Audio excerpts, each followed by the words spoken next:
ang Lusong Queen at pambansang Diyosa. Ngayong gabi malalaman na kung sino ang tatanghaling kusina battle queen. Ipagpapatuloy namin ang paingayan. Kaya pa, Ma'am Cara? Hindi no. I love the honesty. Chok! Okay, 1 point. One all. 2-1.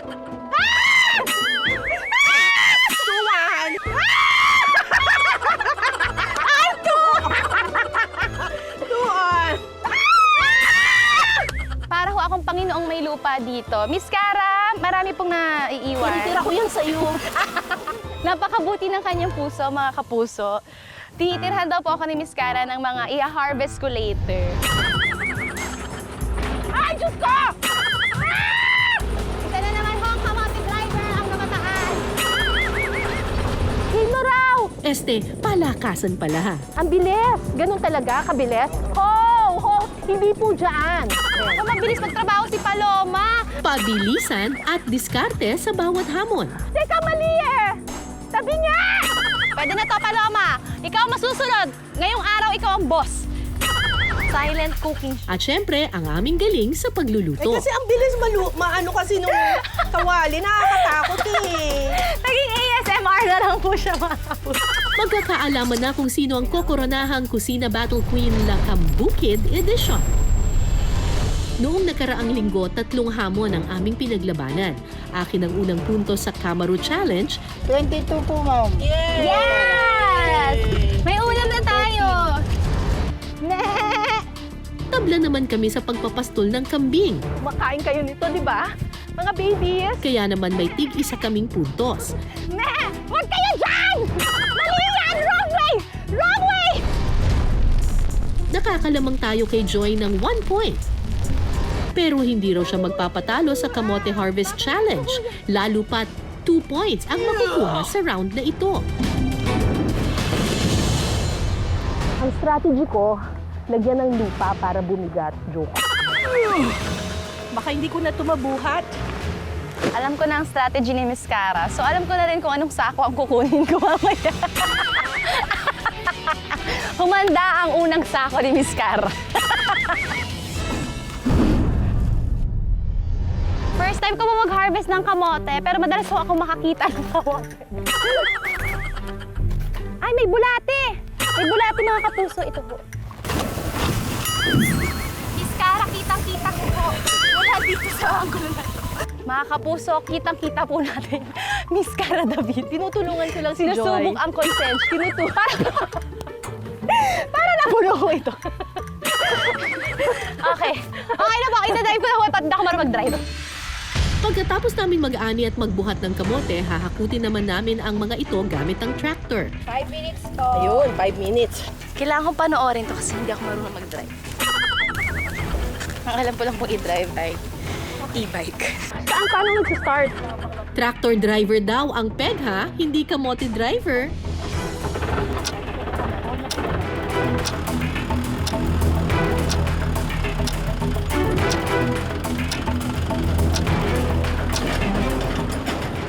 Ay, Diyos ko! Balagbag po mag-drive si Miss Cara. Saan ba? Dito? Ah! Stop na! Hirap! Pili ko tatabog!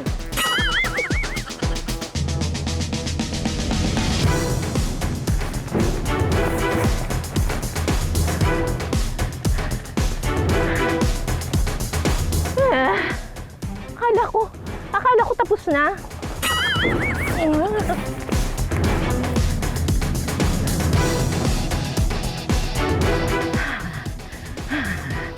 Ayan.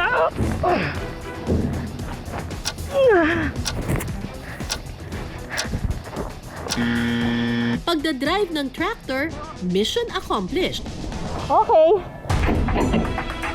Ikaw naman, Joy. Tingnan natin kung kakayanin mo rin ang susunod nating hamon.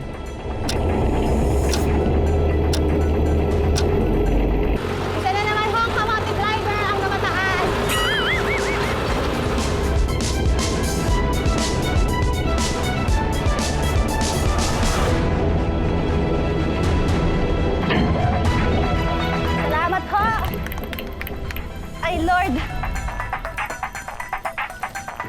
ng bumigat ho. Ito ho ang kay Miss Cara. Yung binawasan niya.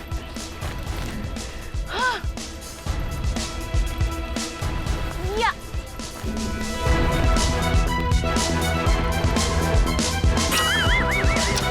Mali pa na mapuntahan.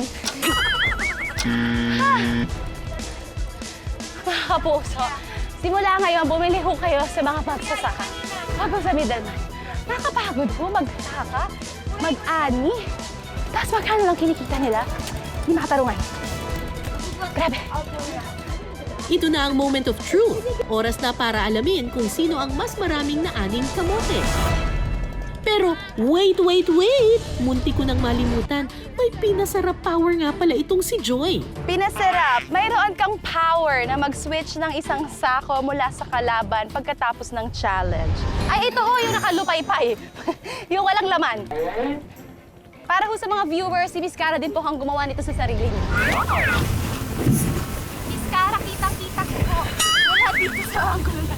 Mga kapuso, kitang-kita po natin. Miss Cara David. Tinutulungan ko lang si Joy. Nagsusubo ang consent.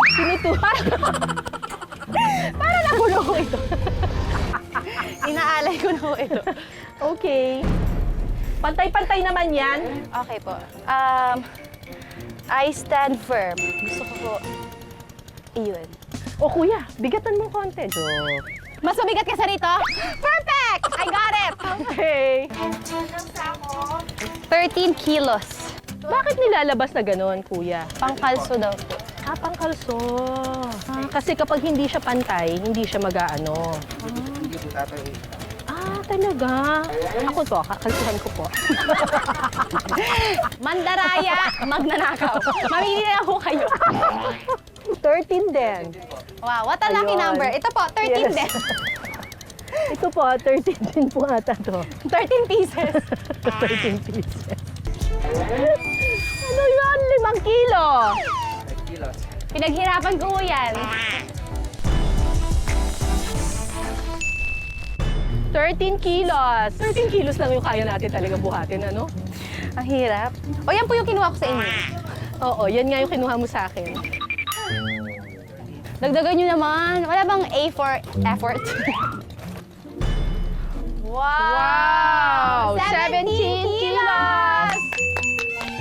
Kaya palang sakit ng likod ko.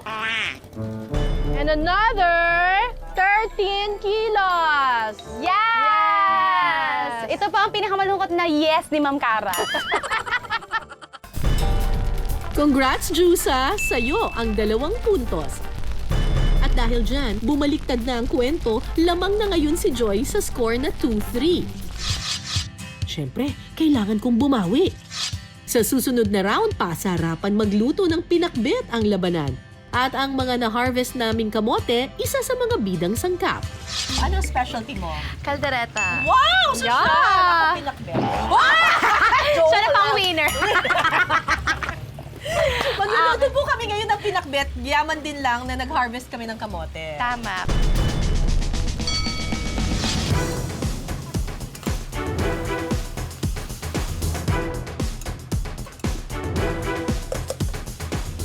Ay, may nakalimutan ako. Ano? Kamatis. Hindi ko siya lagay ko na lahat. Mas masarap pag masalami. Lagyan ko na lang ng betching mamaya, tapos sasarap na yan. Okay na to. Iba yun. Mommy Grace. Okay na din pala na hindi ko masyado nilagay muna yung kamatis kasi madali siyang madurog. Ayaw mo ng durog na kamatis? Yes. Mas okay pa rin po sa akin yung may texture. Wow, Texture! Ako naman, gusto ko durog yung kamatis. Ay, talaga. Medyo okay na to for me. Nag-brown na po ang ating meat. Lalagay ko na po ang aking bagoong isda. Tansya-tansya lang. Mahilig akong ulamin tong bagoong isda. May kamatis and kalamansi. Talaga? Tapos kanin lang. Yes! Ilocano talaga kasi si Joy. Yes. Tapos may saluyot. Yar. Pero taga-Tarlac ka. Ang mama ko po, San Manuel, Tarlac. At ang pinakbit po ay talagang nag-originate po siya talaga sa Ilocos. Oo, kaya pinakbet ang tawag sa kanya kasi ang Ilocano word ay pinakbet. Pinakbet. Pinakbet. Oo, yung ibig sabihin ng kibet ay kulubot. Yun, pinakulubot. Kasi usually ang pinakbet ay overcooked. Na mga gulay. Na gulay. Di ba pag kumain ka ng pinakbet talagang Malabsak na siya. ano na siya, yung kulubot na siya, di ba? Yun, pinakibet.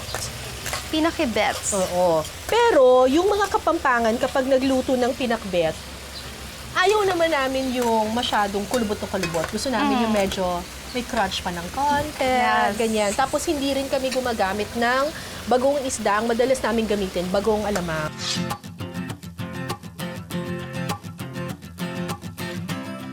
Kailangan ba iubos? Depende sa Yumiskara. Pero parang madudurog pa kasi in the more na lumambot siya. Oo So, nga. kakapal pa yung sabaw. Ihuhuli ko po dyan ay ang aking ampalaya. Para hindi ganun ka. Kapait. Ang okra kasi okay lang po sa akin na malambot para malaway na malaway. Wow! Yes. Kailan ka naman ikakasal? Parang gusto na namin, pero hindi lang namin mahanap yung perfect like date for us. Pwede namang kasal tapos at the same time nagtatrabaho, di ba? Ngayon kino-consider na namin kasi po last year hindi talaga pwede at all dahil pageant. Bawal kasi. Correct. Oh. So ngayon dahil tapos na po ako sa aking reign. At may bago ng Miss Earth, Yes. So baka pwede na. baka pwede na. Teka, talk show ba ito o cook-off? Personal decision mo na 43 ka na mag... Hindi. Walang nagkakagusto. Baka na-intimidate sa'yo. Ikaw ba, Cara David ka ba naman? Paano ka liligawan? Walang nagkakagusto. Doon lang nagkaroon ng magpo-propose eh. Talaga? Ilang buwan or ilang years po kayo bago siya nag-propose? Ano lang, 3 months lang. When you know, you know. Binawian pa ako ni Jusa, ako naman ang ginisa. Tama na nga ang chika, back to challenge na tayo. Lagyan na natin ang aking okra. May mga taong ayaw ng okra kasi daw malaway siya. Ako, favorite namin ng okra. Ako dit. Ayan. Kapag nadudurog na ho yung mga kalabasa, malapit na ito. Malapit ng mainis.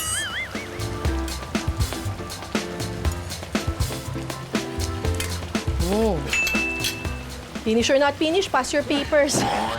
Luto na sila. Okay, plating time. Plating time. Ibla-sobla ho yung akin. And this is how we build our pinakbet. Eto na po, luto na ang aming Pinakbet! Ilabas na ang kanin. Bet na bet! Kaninong luto kaya ang panalo sa panlasa ng ating mga hurado? At ang mga hurado, ang mga local cook ng Concepcion, Tarlac. Bawat hurado magbibigay ng 1 punto sa putahing pipiliin nila. Ang makakakuha ng mas maraming puntos, siya ang panalo sa cook-off. Ang judging via blind tasting. At eto na po ang the moment of truth. Huhusgahan na ang ating mga niluto. Yes, huhusgahan po nila Ma'am Nora, Ollie at, Susan. Susan tayo! Noranyan ako. Kayo po ba'y nagluluto ng pinakbet? Opo. Ano po ba sikreto niyo pag nagluluto kayo ng pinakbet? O, sige po, kinakantahan ka pag kumain ka na ng ampalaya, anak, ha? Opo. Opo, mami. Ang saya nila, no?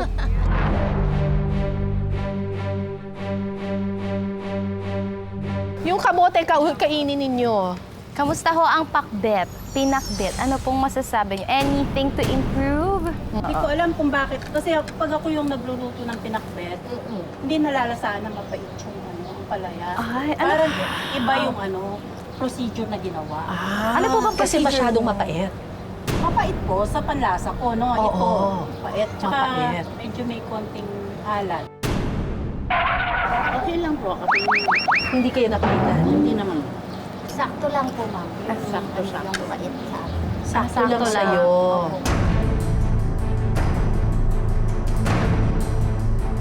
Halos parang isang lutuan lang po. Halos magkaiba po ng itsura eh. Yung ano lang po, mas malambot ang pagkaluto nito kaysa dito. Pareho lang lang ng lasa, no? Parehos lang. Pati sa alat, Sa alat, Pati sa pait. sa pait. pati po sa paed. Kayo po, Ma'am Nora. Sa akin po, ma'am, parang medyo maalat. Iboboto na ho tayo. Kailangan nyo pong bumoto. Moment of truth. Kaninong pinakbet ang nagwagi? Ito rin po ako, ma'am, kasi... Bet na bet daw ang aking pinakbet. Dahil panalo ako sa round na ito, 3-3 na ang score. It's a tie, mga kapuso! Time out muna tayo sa mga hamon. Food trip muna kami ni Joy. Bukod sa mga kamote, palay ang pangunahing itinatanim sa farm na ito sa Concepcion. Umaabot sa 21 ektarya ang taniman nila rito ng palay. Nasa mahigit kumulang 3,000 sako ng bigas naman ang kanilang naaani kada 3 o 4 na buwan. Bago magtanim ng mga palay, kailangan munang ihanda ang lupa.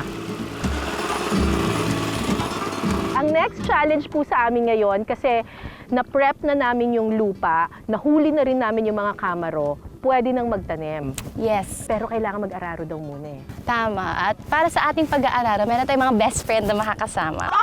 Sino? Gwapo ba yung mga yan? Maganda. magaganda Yes, katulad natin. magaganda, malalakas, very independent. Independent, empowered women. Yes! Ano mga pangalan? Si Marian at si Paloma. Ay! Social. Sila. Andito. Ayan. Marian! Paloma! Mag-aararo po kami ni Joy. At ang katuwang namin sa pag-aararo ay ang mga kalabaw na si Marian at Paloma. Kailangan within 5 minutes ay mapatag daw natin yung lupa. Pinakamagandang pagpapatag or ayon po sa standards ng ating pong mga magsasaka. May standards sila. Okay. Sila po ang mananalo sa ating challenge. Let's do Pero teka lang, bago magsimula ang challenge, hindi pwedeng walang twist. May twist May twist ulit. Okay, bato-bato pick. Bato-bato pick. Panalo naman ako ngayon. Sa pinahirap po, walang kalabaw. Ikaw na ang mag-aararo. Meron kang, pinasarap, meron kang 5 minutes para tapusin ang hamon. Meron akong 4 minutes and 30 seconds para tapusin ang 30 seconds lang? Yes. Walang-wala. Ano ba naman yung power na yon? Ay, teka, meron pang isa. Meron. Ikaw na ang panalo sa challenge na to. Meron pang isa. Huwag maniwala.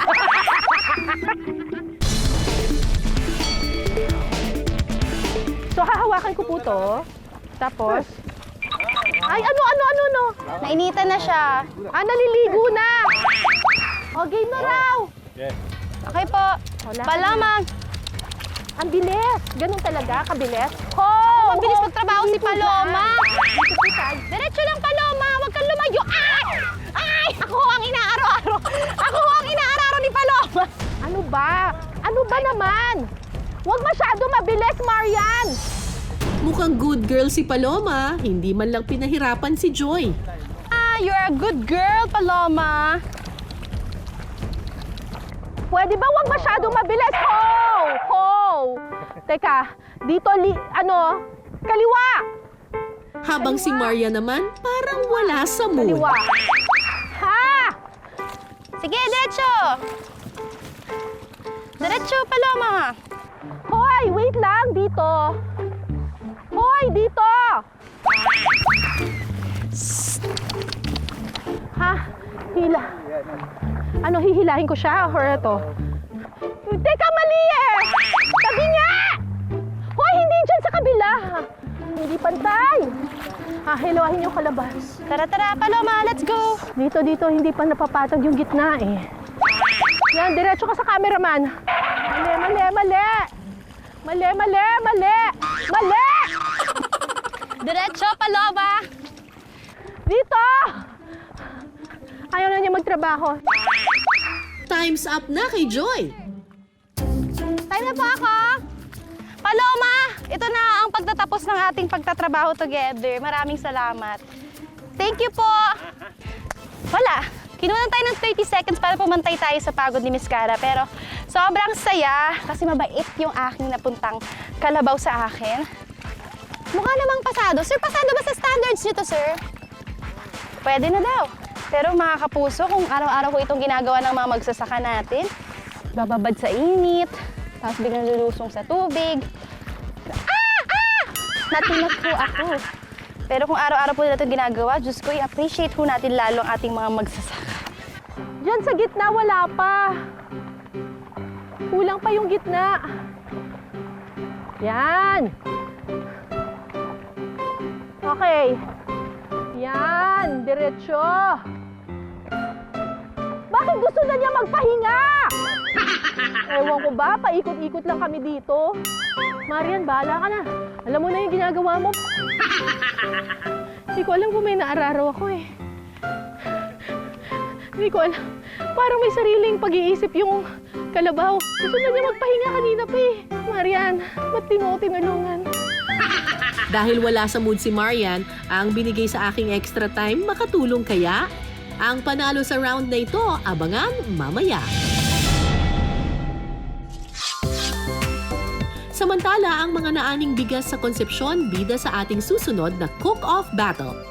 Ang hamon sa amin ni Joy, pasarapan ng fried rice.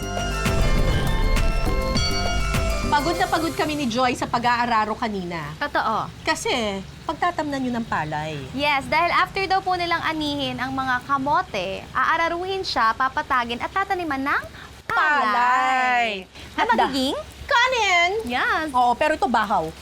Kasi magluluto po kami ng fried rice. Totoo, dahil bawal po magsayang ng kanin. Oo. At syempre, kapag magluluto kayo ng fried rice, mas maganda po na ang gamitin ninyo ay yung kaning lamig.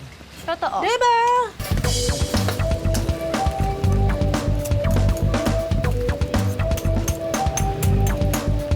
May paham. Ang social naman ito. Kulang na lang merong hipon. Chinese restaurant na.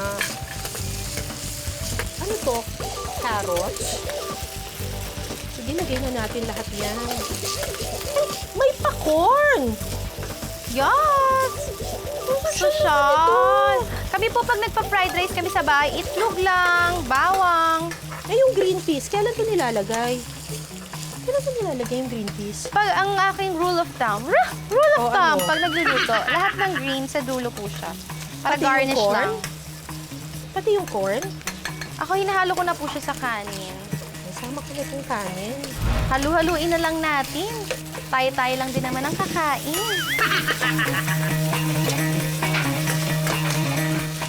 Fiesta! Buo na agad. Happy Fiesta! Sinama ko lang lahat-lahat. Ay, hindi ako naglagay ng sibuyas.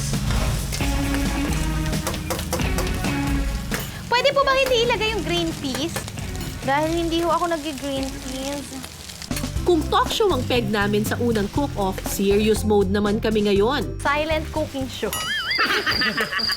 Eh kasi ang bilis maano kasi nung kawali, nakakatakot eh. Naging ASMR na lang po siya.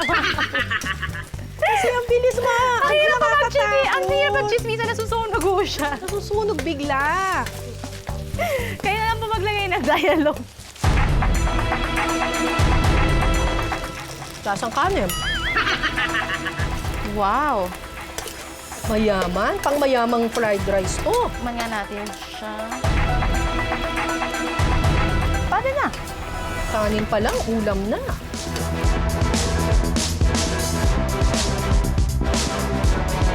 Narito na po ang aming Fried rice! pang mayaman. May Tomato surcados. pangsahod, may pera, may budget. Para sa huling cook-off battle, ang hamon sa amin ni Joy, magluto ng fried rice. Kaninong fried rice kaya ang magwawagi? Masarap siya. Ah, masarap. Masarap daw siya. Yung lasa. Ma'am Oli, anong masasabi niyo, Ma'am Oli?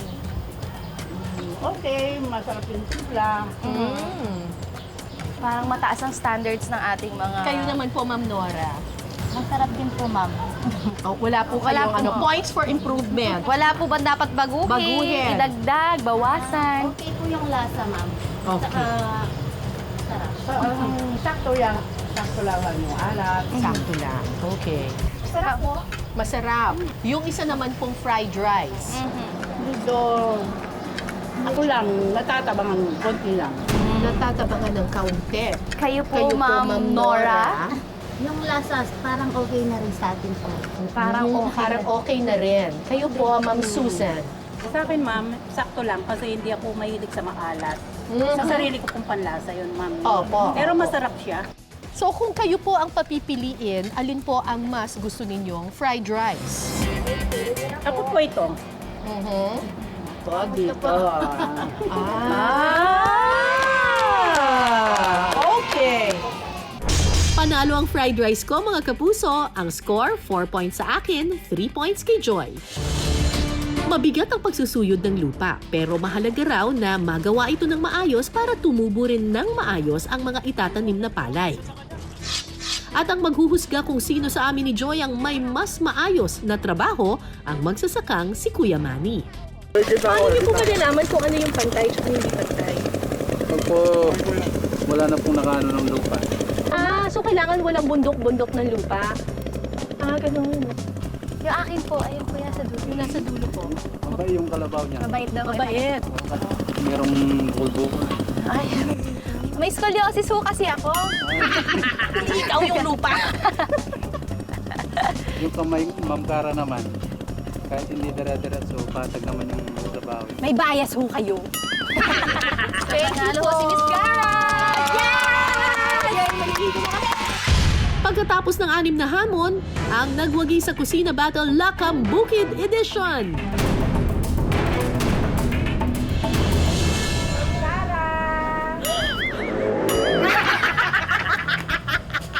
Hindi matanggas. Very beautiful. Basta very queenly of you. Ulit na pa reaction.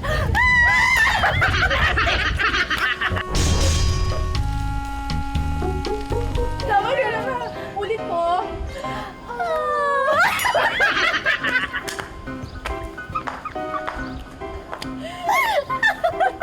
At least authentic ang ano. Ganito naman yung kapag nanalo, tapos walang kwenta siyang nanalo. Sabi ko, Miss Cara! Sabi ko,